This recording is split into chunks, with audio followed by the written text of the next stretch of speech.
kami.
Inilah hidup kami, Roh Kudus.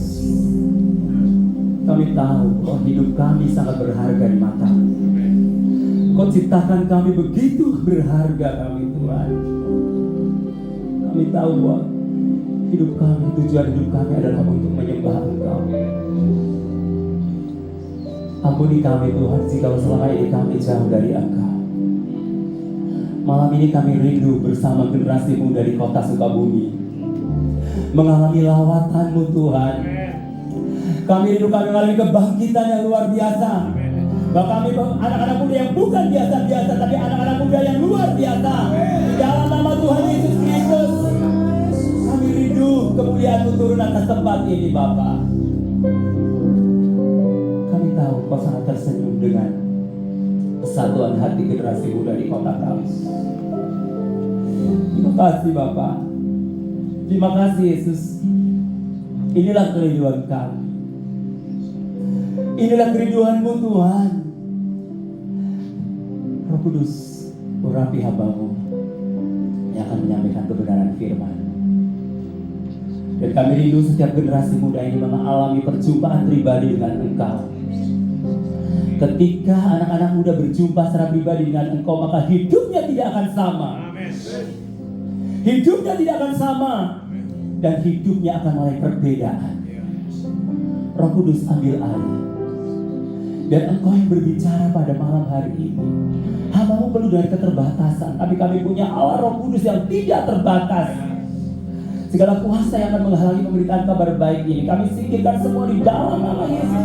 Dan kami berikan kesempatan Roh Kudus bekerja di tempat ini sepenuhnya. Dan kami rindu lawatan-Mu terjadi di tempat ini. Holy Spirit, anoint us. Urapi kami, Roh Kudus. Dan ambil alih semuanya. Dan Engkau yang berbicara. Terima kasih. Di dalam nama Tuhan Yesus Kristus, yang siap diberkati Tuhan, sama-sama katakan amin. Haleluya. Salam anak muda kota Sukabumi. Haleluya. Oke, silakan duduk. Salam. Apa kabar anak muda? Luar biasa atau biasa di luar? Luar biasa ya. Dan luar biasa dan juga biasa di luar, betul? Siapa yang anak muda gak biasa di luar di sini? Ngerem terus di kamar, ada nggak? Ada? Ya, saya adalah anak Tuhan dan saudara anak Tuhan yang luar biasa dan kadang-kadang juga biasa di luar ya, betul nggak? Iyalah, masa anak muda di kamar terus, main gadget terus ya, kira-kira stres nggak? Stres lah, ya kan? Baru-baru ini kita mendengar ada seorang anak muda ya, seorang mahasiswa dia loncat dari lantai 12. Orang Kristen, anak Tuhan ya, loncat dari lantai 12 dan tidak sedikit mahasiswa yang banyak yang mencoba untuk bunuh diri. Dan pada waktu saya pergi ke Malang, ada satu anak muda juga anak Tuhan juga, dia mencoba untuk bunuh diri dan loncat dari jembatan Soekarno-Hatta. Dia loncat, ternyata tidak mati, tapi yang akibatnya apa? Patah tulangnya. Dan kemudian dia kembali ke kampung halamannya dan tidak kuliah. Kenapa mereka melakukan seperti itu? Bahkan pada bulan Mei, kalau saudara ingat, ada satu anak muda yang diputus pacarnya bunuh diri. Ingat nggak? 1 Mei. Hah? 1 Mei atau 3 Mei? Tuh. Siapa namanya? Anak muda dari China, bukan Indonesia, bukan di kota ini. Saya percaya, di kota Sukabumi nggak ada. Amin? Amin. Karena anak-anak muda di kota Sukabumi, anak-anak muda yang cinta Tuhan. Anak manusia yang cinta Tuhan, nggak mungkin dia akan stres dan bunuh diri. Amin. Pasti dia cari Tuhan. Karena di sini ada hamba Tuhan yang luar biasa. Dan di sini ada mentor-mentor anak rohani yang luar biasa. Karena fungsi mentor-mentor rohani adalah menangani kasus anak muda, generasi muda yang ada di tengah-tengah para mentor. Itu penting dan tanggung jawabmu. Jadi kalau seandainya ada di antara kalian para mentor anak muda, kemudian anggotanya ada yang bunuh diri, itu berarti kalian keterlaluan dan tidak peduli pada generasi muda. Kenapa mereka bunuh diri? Karena mereka tidak mengenal Tuhannya dengan benar. Fecet ya kan, waktu itu diputus cinta, itu terus kemudian bunuh diri. Itu konyol banget. Bahkan dikatakan ini adalah pria setia yang paling setia dunia. Saya katakan itu pria yang paling bodoh dan konyol. Kenapa dia? Kenapa dia bunuh diri? Coba kalau pacarannya dengan anak muda MNCC, pasti dibawa ke gereja ini. Ya? Pasti dia akan bunuh diri. Karena apa? Dibawa ke gereja ini untuk mengenal Tuhan dengan benar. Anak Tuhan, anak muda yang mengalami dan mengenal Tuhan dengan benar, dan tidak mungkin dia akan bunuh diri. Yes. Makanya perlunya ada kakak-kakak rohani, para mentor, hamba Tuhan, ada gembala-gembala. Saudara ada di lingkungan gembala tersebut, berarti saudara boleh curhat pada gembalamu, boleh curhat kepada teman-temanmu yang dipercaya. Kenapa mereka akhirnya bunuh diri? Karena mereka tidak tahu mau curhat kemana. Kadang-kadang kalau curhat ke kakak mentor, dia ember. Tahu ember? Ember bocor, ya kan? Tanya, jangan cerita ke siapa-siapa ya. Ketemu. Cerita lagi, jangan bilang siapa, cuma kamu yang tahu. Nah, bilang ke saya, cuma kamu yang tahu. Akhirnya seluruh dunia tahu. Ya kan, cuma kamu yang tahu, cuma kamu yang tahu, cuma kamu yang tahu. Nah, kalau biasanya orang itu kalau dititipin omongan lebih atau kurang? Lebih atau kurang? Lebih. Kalau dititipin uang suka apa? Suka kurang. Itulah bedanya uang sama omongan. Kenapa? Karena orang sama omongan suka tidak bisa dipercaya. Dititipin omongan kadang-kadang lebih, tapi dititipin uang kurang. Itulah manusia. Tapi saya percaya anak-anak muda di kota Sukabumi nggak ada yang seperti itu. Dititipin omongan pasti omongan yang tepat dan benar. Dititipin uang juga nggak akan kurang. Amin. Karena kalau anak muda yang penuh integritas, jujur. Amin. Ya, kalau dititipin uang kurang, ya berarti dia tak perlu integritas. Jangan dijadikan bendaharanya Tuhan. Ya, nanti kebobolan. Oke. Nah, saudara-saudara kita kasih Tuhan Yesus Kristus. Tadi saya katakan, kenapa Fecet itu bunuh diri? Karena dia tidak kenal Tuhan dengan benar. Kalau dia kenal Tuhan benar, nggak mungkin dia akan bunuh diri. Maka dari itu bodoh banget. Itu cowok terbodoh di dunia. Makanya para cowok-cowok yang ada di kota Sukabumi, ketika kamu diputus pacarnya, nggak usah stres, nggak usah depresi. Cari lagi. Gugur satu tumbuh satu. Gugur 1000. Gugur satu tumbuh 1000. Masih banyak cowok-cowok yang cewek-cewek yang cantik ya kan. Apalagi di gereja ini, coba lihat. Coba cek kiri kanan yang belum punya jodoh, silakan berkenalan ya. Lihat.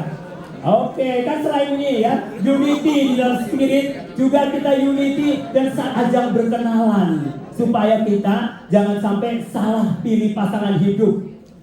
Kalau nggak ada di Sukabumi, ada juga di Tinder, tinggal klik ya.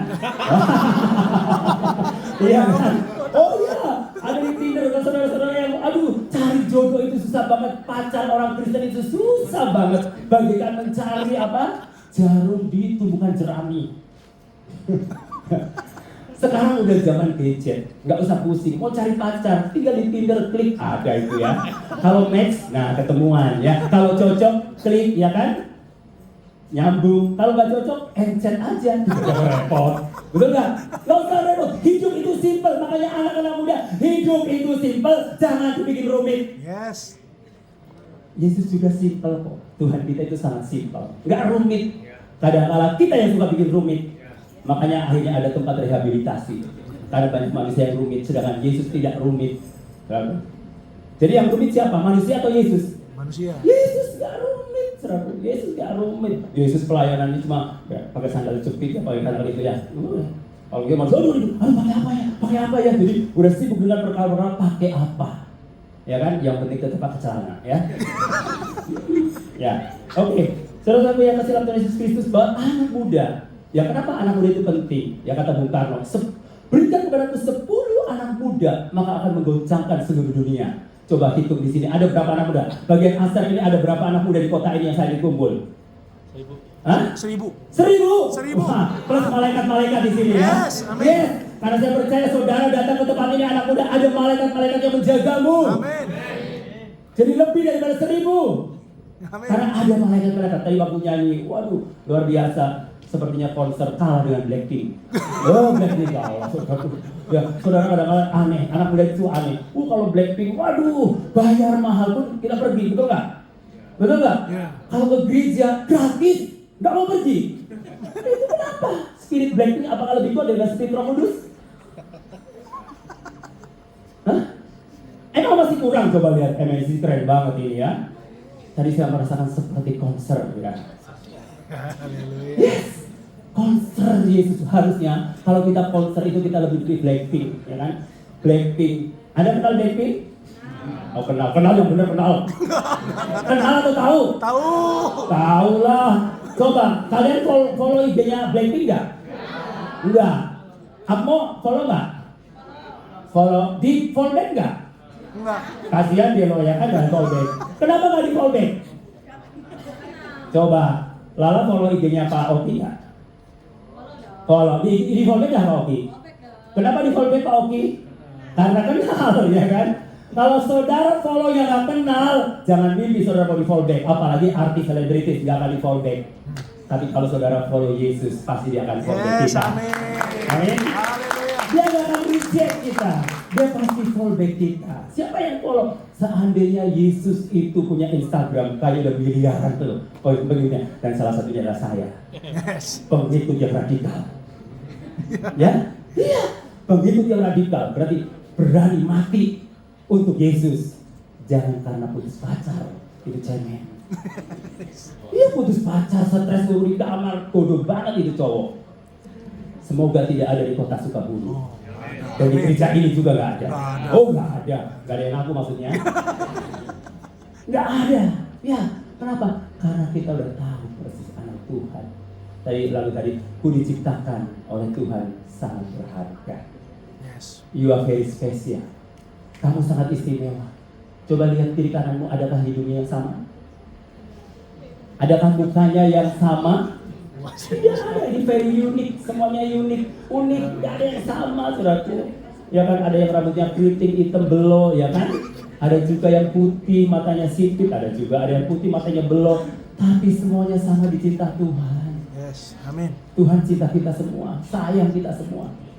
Oke. Ya, mari kita buka Alkitab kita dalam Ulangan next level ya. Oke. Ulangan 28 ayat 13 sampai 14. Mari kita bangkit diri semua, kita akan baca secara bergantian. Ayat 13 saudara, ayat 14. Anak muda suaranya lebih dahsyat ya. Bukan oma-oma di sini ya. Oke. Ayat 13. Saya baca ayat 13, saudara ayat 14.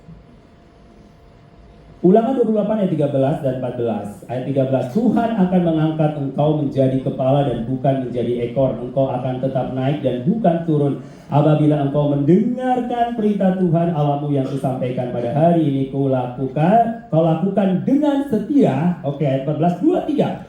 Dan apabila engkau tidak menyimpang ke kanan atau ke kiri dari segala perintah yang kuberikan kepadamu pada hari ini, dengan mengikuti Allah lain dan beribadah kepadanya. Ya, silakan duduk.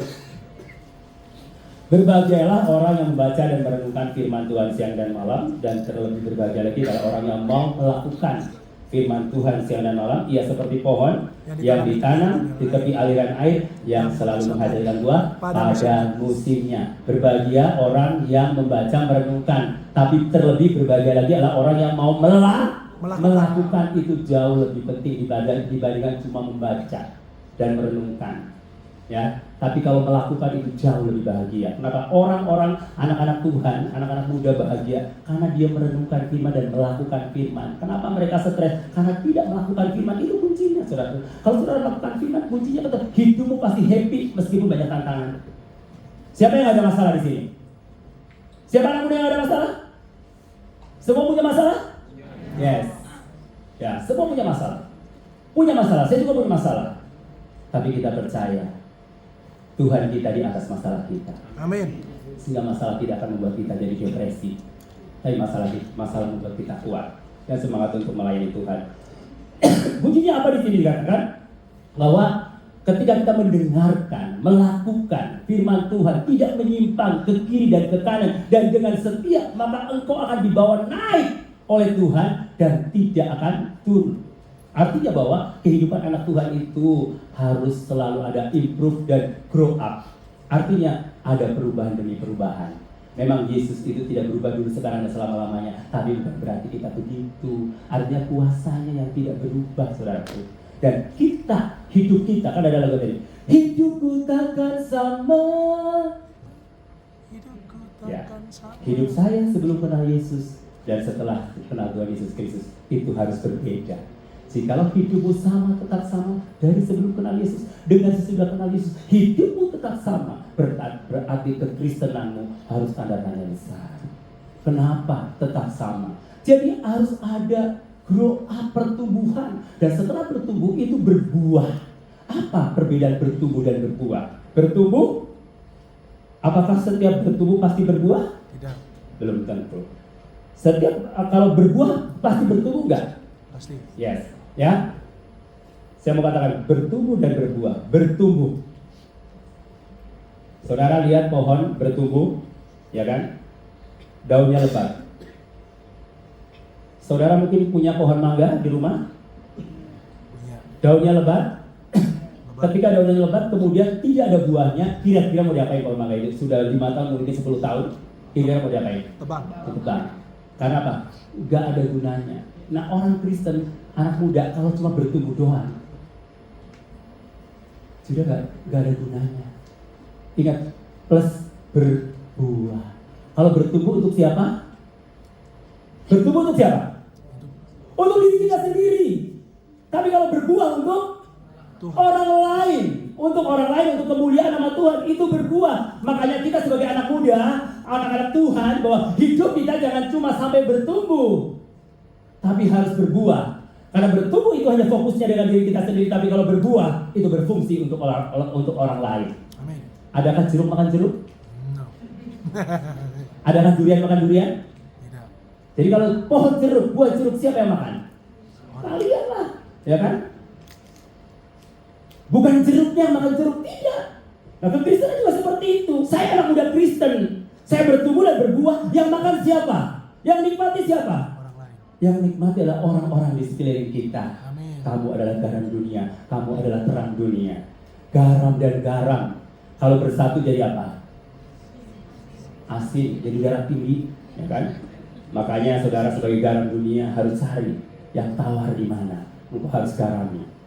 Yes. Makanya dia katakan, go pergi. Artinya, beritakanlah kabar baik. Anak-anak muda, siapa yang berhak memberitakan kabar baik? Oh, itu mah tugas Pak Oki aja. Karena Pak Oki adalah gembala. Oh, itu tugas Pak Kris aja, dia kan gembala. Ngapain kita beritakan kabar baik? Justru saudara itu adalah orang-orang yang sangat berpotensi untuk memberitakan kabar baik. Karena engkau ada dimanapun berada, di lingkungan kerja, di lingkungan sekolah. Ya, kalau pendeta kadang terbatas pergaulannya, mungkin dengan orang-orang Kristen melulu, atau mungkin lingkupnya kecil. Tapi kalau saudara bisa masuk kemana-mana, coba kalau tiba-tiba misalkan anak orang Kristen atau gembala masuk ke tempat naik klub, pasti jemaat pada ngomong, bener gak? Padahal mungkin mau menginjili. Betul gak? Tadi malam saya ketemu satu tim pelayan misi, ada seorang ibu, dia cerita pada waktu suaminya itu nakal banget sampai tingkat narkoba.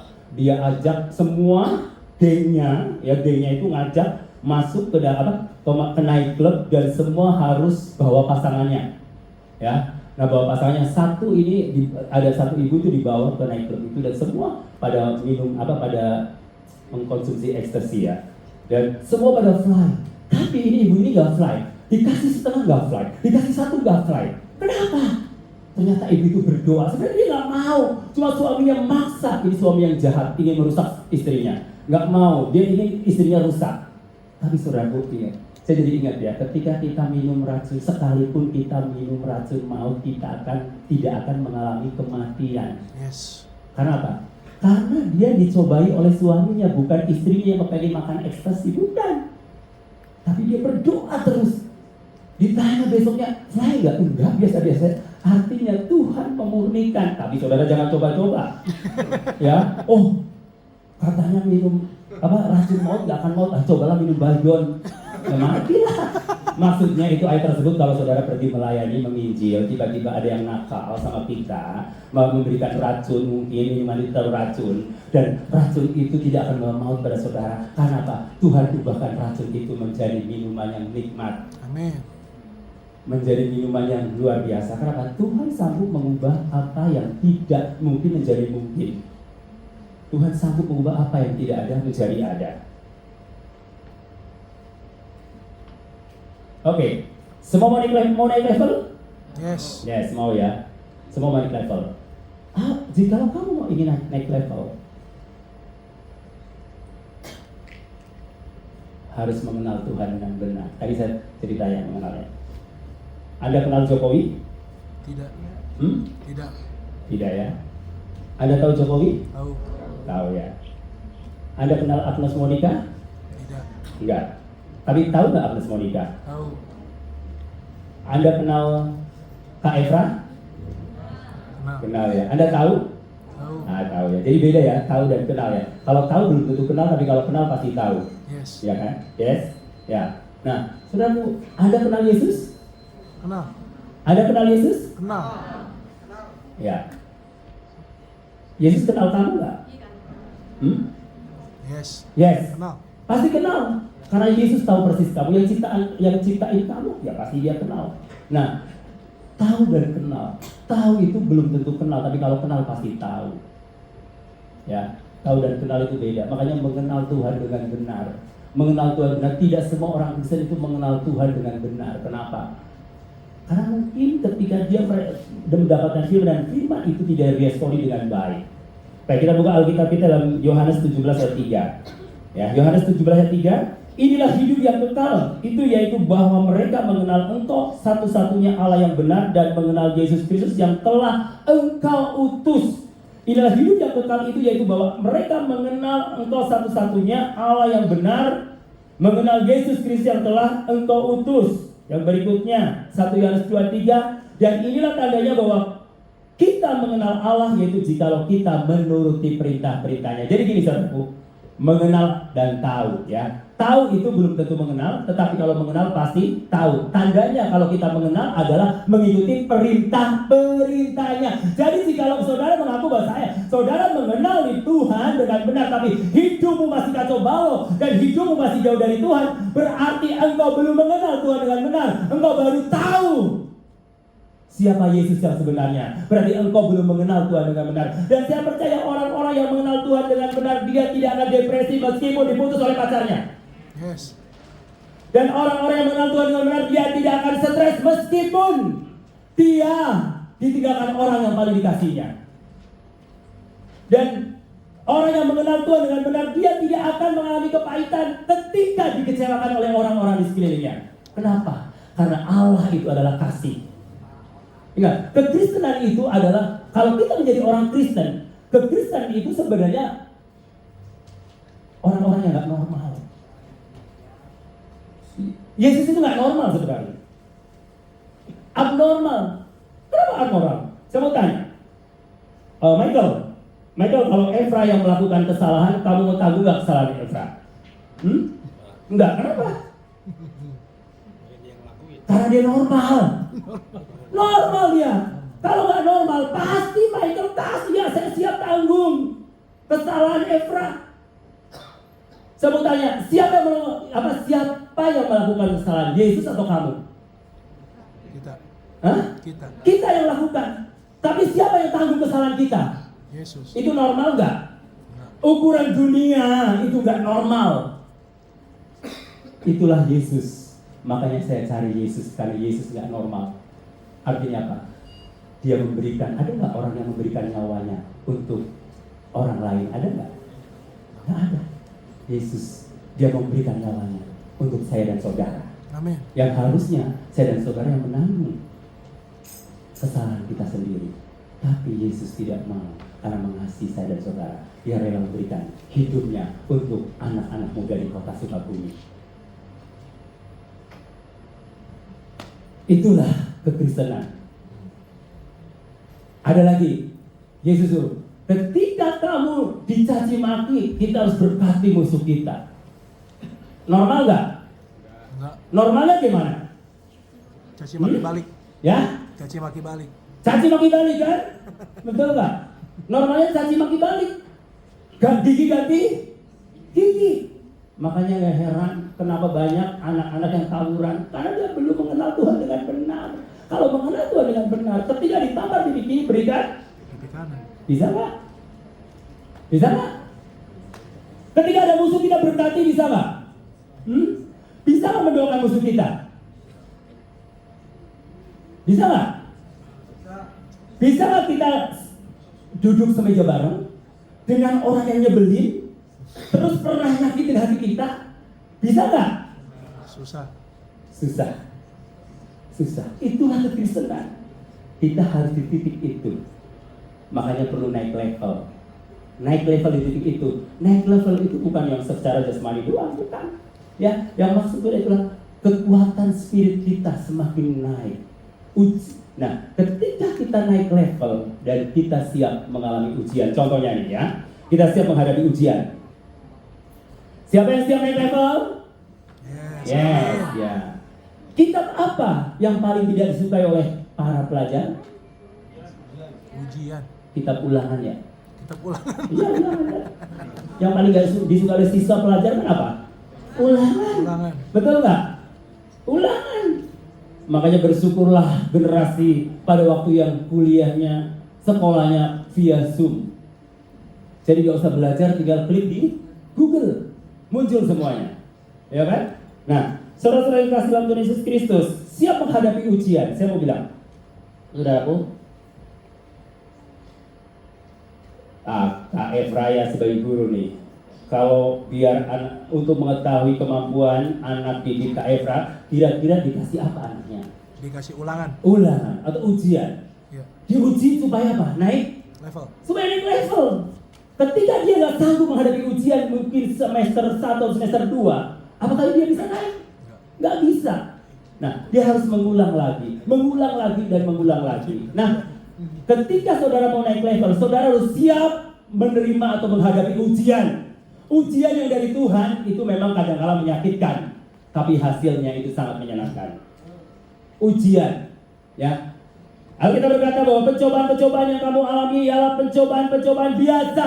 Katakan di kananmu, pencobaan biasa, masalah biasa. Ada yang luar biasa nggak? Itu yang orang yang lebay yang bilang luar biasa. Sampai nangis-nangis curhat di Facebook, ya kan? Anak-anak muda, kalau saudara ada masalah nggak usah curhat di Facebook, karena Tuhan nggak temenan sama Facebook kamu. Di Twitter. IG sekarang Pak. Oh IG, ya kan IG lah pokoknya. Yang IG, yang TikTok terserah. Ada IG, ada. Saya 3-3-nya main. Karena Facebook untuk menjangkau generasi old, ya kan? Instagram untuk menjangkau generasi milenial, ya kan? Generasi Z, generasi strawberry. Tahu apa strawberry? Hah? Iya, katanya generasi zaman sekarang itu generasi strawberry katanya. Kelihatannya manis, tapi nggak siap menghadapi ujian. Dipencet, langsung hancur, itu strawberry. Generasi kerupuk, tau nggak kerupuk? Ya, kena hujan langsung melepas. Nah, itu bedanya generasi dulu sama yang sekarang. Oh, generasi sekarang, siapa yang membuat generasi sekarang seperti generasi strawberry? Siapa yang membuat itu? Orang tua kita. Iyalah, sekarang orang tua, anak dulu saya sekolah mau jaraknya 20 kilo juga mana ada yang jemput. Jalan kaki, ya sekarang cuma di BPK penabur, jalan dekat, jemput ya anak kita udah itu takut diculik gitu kan. Iya, ya karena orang tuh membuat generasi kita ini menjadi generasi strawberry, artinya yang mudah rapuh. Tapi saya percaya generasi Kota Sukabumi anak-anak Tuhan gak rapuh. Generasi milenial, generasi Z, dan generasi baca. Amin. Ya, yang siap menghadapi tantangan. Kalau mau naik level harus siap menghadapi tantangan dan tidak cengeng. Dan harus tahan banting. Yes. Harus tahan banting kalau mau naik level. Kalau nggak tahan banting, ya saudara akan terus di level yang bawah terus. Kita pengen naik level tapi kita nggak mau ngalamin prosesnya. Kita mau naik SMA, SMP kelas 2, nggak mau ikut ujian, kira-kira lulus nggak? Saudara mau naik ke SMA, lulus, kira-kira bisa nggak naik SMA kalau saudara nggak mau ikut ujian SMP? Nggak bisa, karena segala sesuatu untuk naik level itu kita butuh pengorbanan, butuh ujian. Supaya apa? Kita bisa naik level. Nah, Tuhan juga seperti itu. Kalau kita mau menjadi anak Tuhan yang berkualitas dan mau naik level, kita harus siap mengalami ujian dari Tuhan. Coba lihat tokoh-tokoh Alkitab. Adakah tokoh-tokoh Alkitab yang terlalu murahan? Dia langsung naik level? Daniel mau naik level. Dia harus mengalami apa? Ujian. Dia harus berhadapan dengan singa. Bayangin, singa, saudaraku. Pernah gak dihadapi dengan singa? Gak pernah kan? Kalau serigala berbulu domba pernah nggak? Hah? Ada di mana serigala berbulu domba? Di gereja atau luar gereja? Di luar gereja. Hah? Di luar gereja. Yang benar. Istilah domba buat siapa? Hah? Buat orang gereja atau luar gereja? Orang gereja. Kalau lebih bahaya mana nih? Serigala berbulu serigala atau serigala berbulu domba? Berbulu domba. Kenapa? Hah? Serigala berbulu. Tuhan mengatakan bahwa kamu itu seperti domba yang diutus di tengah serigala, berarti bahwa ada potensi yang bahaya yang luar biasa di luar sana. Kalau serigala berbulu serigala, kita siap untuk menghadapinya karena kita tahu bahwa serigala itu galak, serigala itu buas, serigala itu jahat. Betul nggak? Tapi kalau serigala berbulu domba, dia mungkin bisa ketemu Pak Oki, aduh ganteng banget Pak Oki, luar biasa. Cium pipi kiri, cium pipi kanan. Setelah keluar, nggak lihat Pak Oki lagi. Aku paling gak suka dengan Pak Oki, tahu nggak? Pak Kris tuh, aduh coba guys, yang keren banget pokoknya, aduh loyal banget, punya energi yang luar biasa, antusias luar biasa, membawa api bagi kota Sukabumi. Cium pipi kanan, peluk. Saya tidak suka dengan Pak Kris, Pak. Nah, itu namanya serigala berbulu domba. Kalau serigala, bedanya apa? Serigala berbulu serigala nusuknya di mana? Di depan. Dari depan. Kalau serigala berbulu domba nusuknya di mana? Belakang. Kalau tusuk dari belakang sakitnya di mana? Di sini. Kalau orang lain aku gak sakit, ini teman dekat saya. Masa teman dekat saya ngambil pacar saya juga? Sakitnya di mana? Di sini. Aduh. Saya pernah ngalamin. Waktu di Manado, waktu saya kuliah, saya praktek 1 tahun. Karena anak muda ya saya tidak pacar ya. Saya praktek 1 tahun, saya pacaran salah satu orang Manado juga ya, cantik seperti Yesi Gusman. Tapi lebih cantik istri saya sekarang. Kenal lagi Yesus. Siapa Yesi Gusman? Siapa? Yesi. Yang mendahului. Mereka nggak Oh nggak tahu, aduh. Ya, nggak tahu ya iya. Blackpink. Oh Blackpink ya, seperti Blackpink. Oke, waktu itu ya klik, aduh itu repot banget. Klik aja Yesi Gusman di Google aja gitu. Hari gini. udah tua. Nggak tahu ya kan, pokoknya saya kalau ditanya apa tahu, dia di Google aja pura-pura tahu, klik aja pasti tahu. Blackpink tahu, ya kan? Klik aja di Google, gitu aja repot. Ya kan? Nah, aku bilang waktu itu saya praktik 1 tahun. Teman saya, pas saya pulang dia sudah pacaran sama teman saya. Saya sakit nggak? Sakit sih, harusnya cari lagi. Ya iyalah, masa iya dong, ngapain repot gitu aja. Kalau itu udah anak jangan mau dibodoh-bodohin. Kalau saudara diputus pacarnya, cari lagi. Berarti dia bukan yang terbaik untuk kamu. Berarti dia yang bukan yang terbaik untuk kamu. Itu aja juga aja kau repot, karena Tuhan tahu persis. Dia lebih tahu yang terbaik bagiku. Dia lebih sanggup memulihkan hidupku.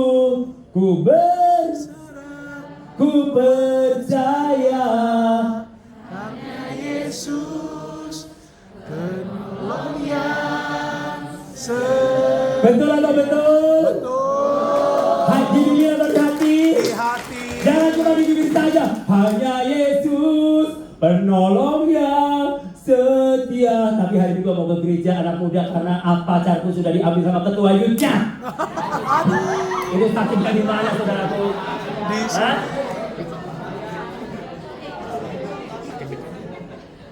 Oke. Karena diambil sama ketua youth-nya, makanya nggak mau ke gereja. Oh, Pak Pendeta, saya sudah memaafkan dia. Saya sudah maafin dia. Tapi Pak Pendeta, aku nggak mau ketemu sama dia. Itu sudah memaafkan belum? Belum. Belum. Berarti belum memaafkan.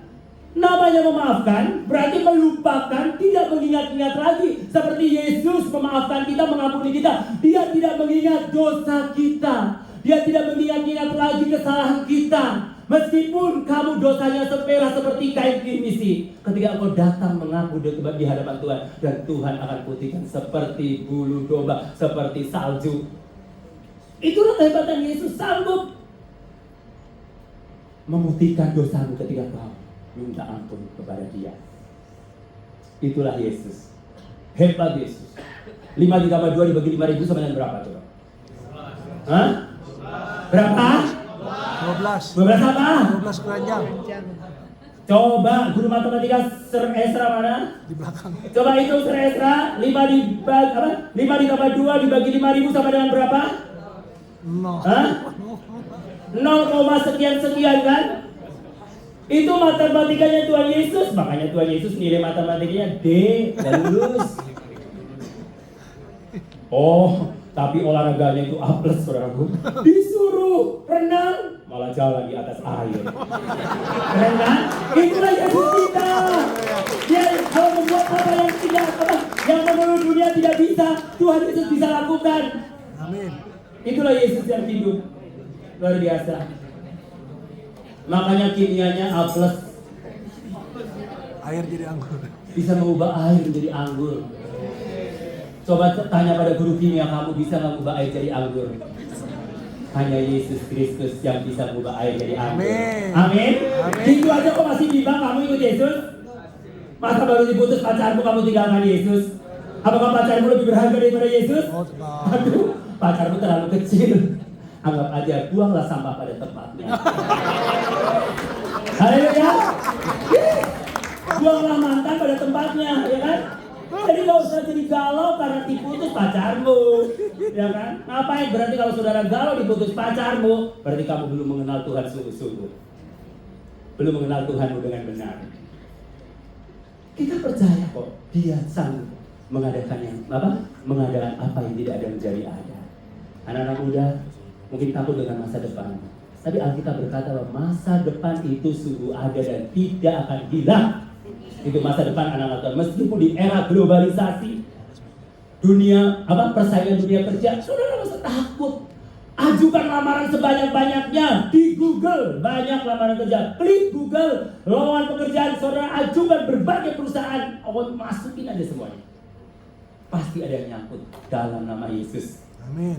Waktu anak saya mau magang, ya kan, udah berapa bulan mau magang harus Merdeka Belajar, jadi harus 1 semester itu magang ya diakumulasi dengan ini rusak Pak Oki, sorry Pak Oki. Ini Pak Roman kok dari sini rusak segala macam. Tapi aku bukan pencuri datang untuk mencuri, membunuh, merusak dan membinasakan, ya kan?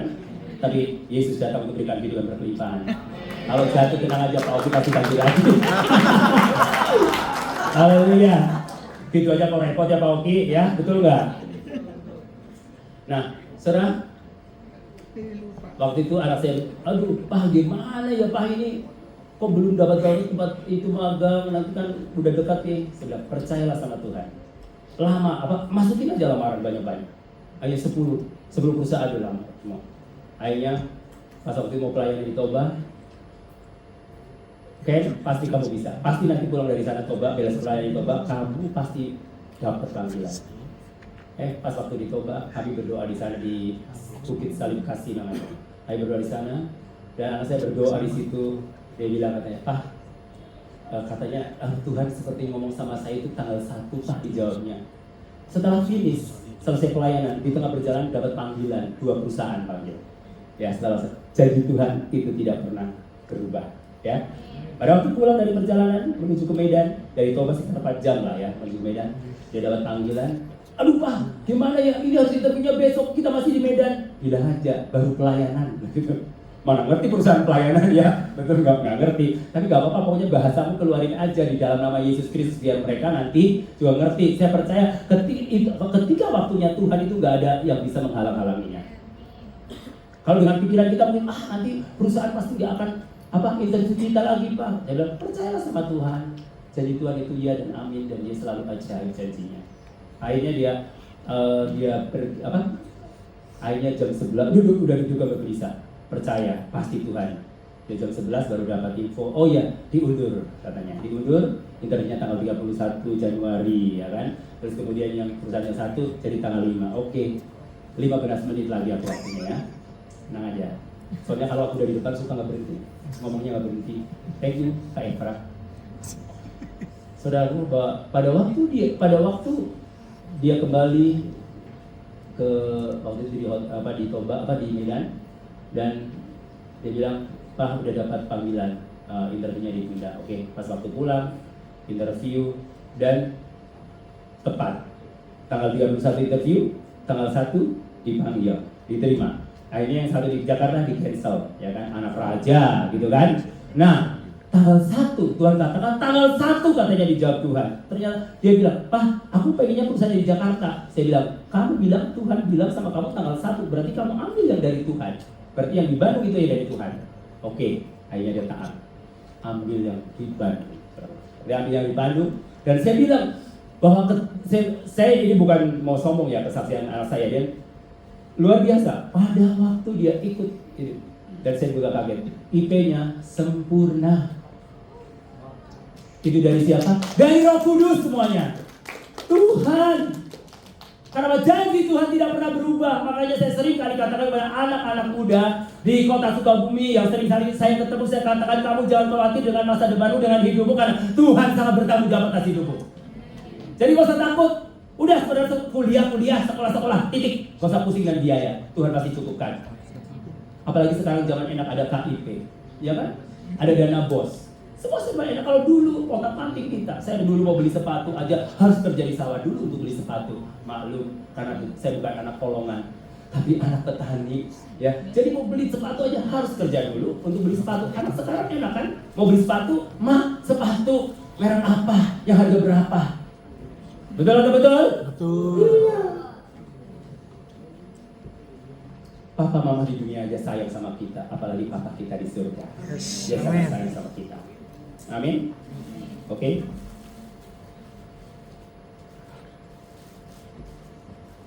Ya. Dengan ujian menghasilkan ketekunan, sebab kamu tahu bahwa ujian terhadap iman itu menghasilkan ketekunan, dan biarkanlah ketekunan itu memperoleh buah yang matang supaya kamu menjadi sempurna dan utuh dan tak kekurangan suatu apapun. Jadi ujian itu akan mendatangkan ketekunan. Katakan di dalammu, ketekunan. Takut. Yes. Kalau saudara menghadapi ujian, percaya bahwa ujian itu akan mendatangkan ketekunan dalam hidupmu. Coba tanya pada pengusaha-pengusaha yang sukses, pasti saudaraku dia berproses dan tekun. Dan kegagalan orang itu karena ketidakketekunannya di dalam bekerja, di dalam belajar. Kenapa ada orang yang bisa lulus cepat? Karena tekun belajarnya. Kenapa ada yang nggak naik kelas? Karena tidak tekun, nggak siap menghadapi ujian. Nah saudara pada umumnya pengen yang serba instan, betul nggak? Semuanya serba instan. Kepengen hubungan seks yang instan. Belum menikah sudah hubungan seks, pengennya instan. Tahu-tahu punya anaknya instan, bingung. Ya kan? MBA, Married by Accident. Tapi di sini nggak ada, amin. Kadang-kadang bingung juga ya. Yang nyuri-nyuri cepet hamil. Iya, yang sudah 15 tahun menikah nggak hamil. Bingung juga ya. Ya itulah iblis ya. Iblis ingin memberikan yang mudah buat anak-anak Tuhan supaya anak-anak Tuhan hidupnya hancur. Alkitab berkata, pencuri datang untuk mencuri, membunuh dan membinasakan, tapi Yesus datang untuk memberikan hidup yang berlimpah. Itu bedanya. Maka cara mau ikut mana? Mau iblis atau Yesus? Yesus. Gitu aja kok repot. Pilihan ada di tangan masing-masing. Amin.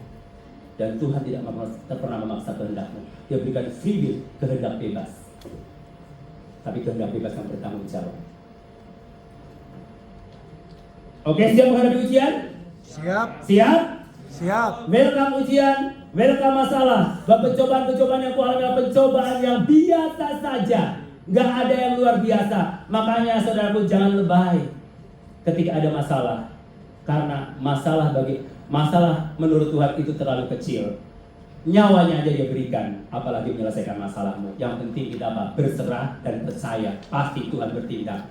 Alkitab berkata Allah turut bekerja untuk mendatangkan kebaikan bagi setiap orang yang mengasihi Dia. Roma 8 Amin. ayat 28. Allah turut bekerja. Jadi siapa yang bekerja dulu? Allah. Kita dulu, saudaraku. Enak banget kalau Allah semuanya ya. Enak banget. Tuhan, Allah yang nuai. Yang ladang sudah menguning, Tuhan banyak. Yang nuai siapa? Kita yang menjadi penuainya. Ladang menguning, dari dulu firman Tuhan berkata ladang sudah menguning, Tuhan banyak. Nah kita menjadi penuainya. Siapa yang penuainya? Ya kita yang menuai, kita yang bekerja. Makanya adanya kegerakan kesatuan unity generasi muda anak Tuhan di kota Sukabumi, supaya kita bisa menuai bersama-sama di kota ini. Amin. Agar semua jiwa-jiwa di kota ini bisa diselamatkan karena saudara yang ada di kota ini. Yes. Yang bertanggung jawab atas kota ini siapa? Ya kita yang tinggal di sini. Bukan orang Gombong sana, bukan. Saya karena orang Gombong, saya tinggal di Sukabumi, makanya saya bertanggung jawab atas kota ini. Yes. Berdoa untuk kota ini, mencari jiwa untuk kota ini. Apa? Semuanya dilakukan untuk apa? Untuk kemuliaan Tuhan, terserah. Karena saya bukan gembala, terserah. Mereka mau masuk ke gereja mana yang dimenangkan. Yang penting dia kenal Tuhan Yesus Kristus dengan benar. Pasti hidupnya akan berkemenangan. Amin. Oke. Yang berikutnya, agar kita naik level adalah fokus pada goal atau tujuan. Fokus pada goal atau tujuan ya. Filipi 3:13, dan berlari kepada tujuan untuk memperoleh hadiah, yaitu panggilan surgawi dari Allah dalam Kristus Yesus. Nah, saudara, kenapa banyak anak muda yang gagal di dalam studinya, di dalam pekerjaannya, di dalam masa depannya? Karena banyak anak muda yang tidak fokus pada tujuan atau pada goal. Kenapa juga seorang pengusaha pada gagal? Karena tidak fokus pada tujuan. Coba kalau seorang pelari dia gak fokus pada tujuan. Misalnya kalau saudara menjadi polo, ikut lomba lari. Ada es krim, mampir dulu. Minum es krim dulu ya. Ada cewek cantik, lirik dulu, minta HP-nya kenalan. Kira-kira sampai di garis finish kapan? Hah? Kira-kira bisa nggak sampai di garis finish? Itu karena nggak fokus pada tujuan, nggak fokus pada goal. Dan Paulus katakan bahwa berlari-lari pada tujuan, fokus pada tujuan untuk apa? Memperoleh apa? Saudara lakukan pelayanan untuk apa? Saudara melayani Tuhan untuk diselamatkan atau untuk memperoleh hadiah? Ayo. Saudara melayani Tuhan untuk diselamatkan atau memperoleh hadiah? Selamatkan. Melayani Tuhan untuk diselamatkan atau memperoleh hadiah? Selamatkan. Hah? Memperoleh hadiah. Memperoleh hadiah. Kita sudah diselamatkan karena iman kepada Yesus Kristus. Amin. Saudara sudah diselamatkan. Siapa yang percaya kalau mati hari ini masuk surga, angkat tangan. Amin. Semua percaya? Yes. Oke, turun tangan. Siapa yang pengen cepat masuk surga di sini, angkat tangan. Ini Pak Romel ini, gua belum nikah, masa cepat masuk surga? Ya kan kalau mau masuk surga ya mati dulu, ya baru masuk surga. Oh, aku berdoa seperti Khairi Anwar, aku ingin hidup 1000 tahun lagi. Bukan masalah soal berapa lama kamu hidup, tapi apa yang kamu lakukan selama kamu hidup. Itu yang paling penting. Makanya kalau saudara pergi ke kuburan, lihat batu nisan, ada tanda apa? Dia tanda salib orang Kristen, ya kan? Orang Kristen, ya kan? Kalau seorang orang Kristen ada tanda salib nggak? Ya, oke. Tahun apa? Kalau saudara baca di batu nisan ada tahun apa? Tahun lahir terus? Tahun mati. Di tengah-tengah ada tanda apa? Tanda strip. Yang paling penting menurut saudara apa? Tahun lahir atau tahun mati? Strip. Tanda strip, pintar kamu. Karena apa? Tanda strip itu adalah perjalanan hidupmu, dan engkau yang akan menulis tanda strip itu dengan tulisan, dan engkau adalah history maker buat tanda strip itu. Tergantung saudara mau buat apa. Saudara menjadi orang yang jahat atau orang yang baik, tinggal ditulis di situ, nanti akan tersirat di situ. Jadi Paulus juga katakan bukan soal mati. Mati karena Kristus itu adalah keuntungan. Kalau hidup, dia harus hidup memberikan buah. Artinya hidup berfungsi dan berguna. Dan anak-anak muda di kota Sukabumi hidup di dalam Tuhan harus berfungsi. Bukan cari posisi. Buat apa punya posisi tapi tidak berfungsi? Ya. Buat apa kita punya posisi tapi tidak berfungsi? Itu gak ada gunanya. Yang Tuhan mau kita punya fungsi. Meskipun engkau bukan pengurus kaum muda, engkau tetap harus berfungsi untuk generasi muda. Yes. Jangan karena dijadikan pengurus baru kamu berfungsi. No, Tuhan gak suka dengan itu. Mau jadi pengurus atau tidak jadi pengurus, saudara tetap harus berfungsi dimanapun kamu berada. Jangan cuma cari posisi. Posisi itu urusan manusia.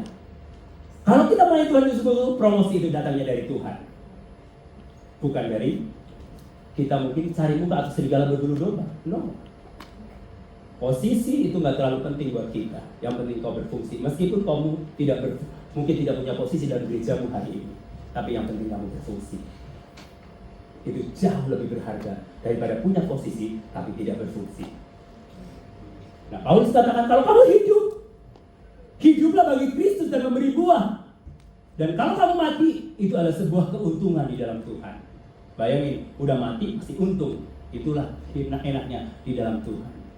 Udah mati masih untung. Itulah enaknya di dalam Tuhan. Nah, Kristus hidup di dalam hidup kita. Adapun hidupku ini bukannya aku lagi, melainkan Kristus yang hidup di dalam aku. Amen. Ingat, meskipun hitam, kecil, jelek, tapi Kristus hidup di dalam hidup saya. Yes. Amin. Coba lihat kiri kanannya. Kristus hidup gak di dalam hidupmu? Okay. Pada pelan-pelan banget sih ngomongnya. Hidup. Hidup. Oke lah, God bless you aja nih. Ya, jadi Kristus hidup di dalam hidup kita. Adapun hidupku ini bukannya aku lagi, melainkan Kristus yang hidup di dalam hidup aku. Anak muda, siap naik level? Ya. Yang pertama harus apa? Mau naik level tadi? Mengenal Tuhan dengan mengenal Tuhan dengan benar. Jangan cuma tahu tapi kenal. Kalau saudara belum kenal, sekarang kenalan sama Yesus. Hari ini saudara berkenalan dengan Yesus secara pribadi. Kedua tadi apa? Siap menghadapi ujian untuk naik level. Ketiga, fokus, goal, tujuan, berlari. Gak peduli ada cewek cantik, tetap kita fokus pada tujuan agar engkau memperoleh hadiah. Melayani Tuhan bukan untuk diselamatkan, tapi untuk memperoleh hadiah dari Kristus Yesus Tuhan kita. Haleluya, Tuhan Yesus memberkati.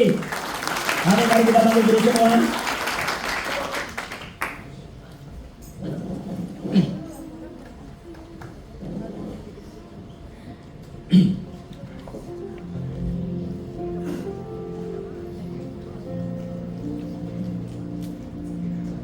Haleluya. Kami kagum akan Engkau Tuhan, dan bahwa tak terbatas kuasa-Mu Tuhan.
kebimbangan tentang masa depanmu atau perkuliahan, saudara boleh angkat tangan dan kita mau berdoa. Nanti hamba Tuhan mau berdoa, saudara boleh di tempat duduk saja. Siapa yang sedang khawatir atau bimbang tentang masa depanmu, saudara boleh angkat tangan. Yes. Lihatlah para mentor, ada beberapa anak-anak muda. Saya minta hamba Tuhan, Bapak Gembala, Pak Oki, Pak Kris dan semua next generasi, hampirin anak-anak yang berangkat tangan itu dan doakan satu persatu. Haleluya, tak terbatas kuasa-Mu Tuhan.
Haleluya.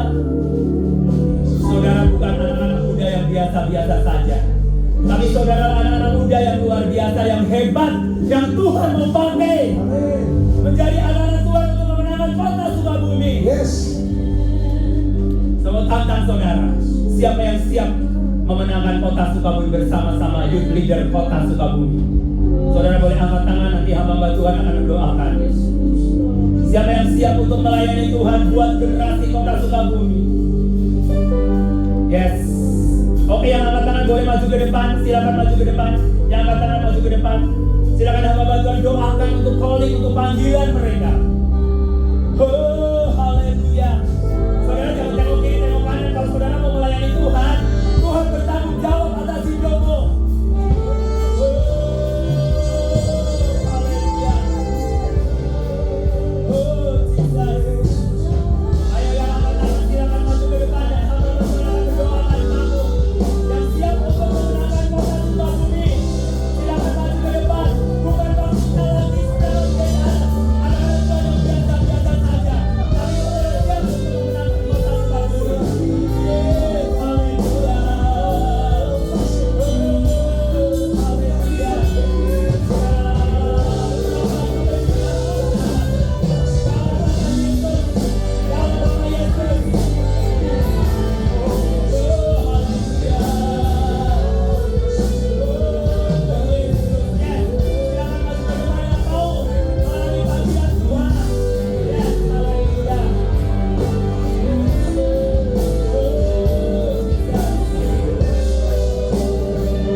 kasih Tuhan Yesus. Kami tahu bahwa kuasa-Mu tidak terbatas Tuhan.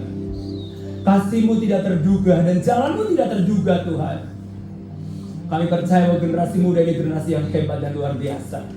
Segala kuasa-kuasa kegelapan yang ingin menghancurkan generasi muda di kota kami bersatu hati. Kami patahkan semua di dalam nama Tuhan Yesus Kristus.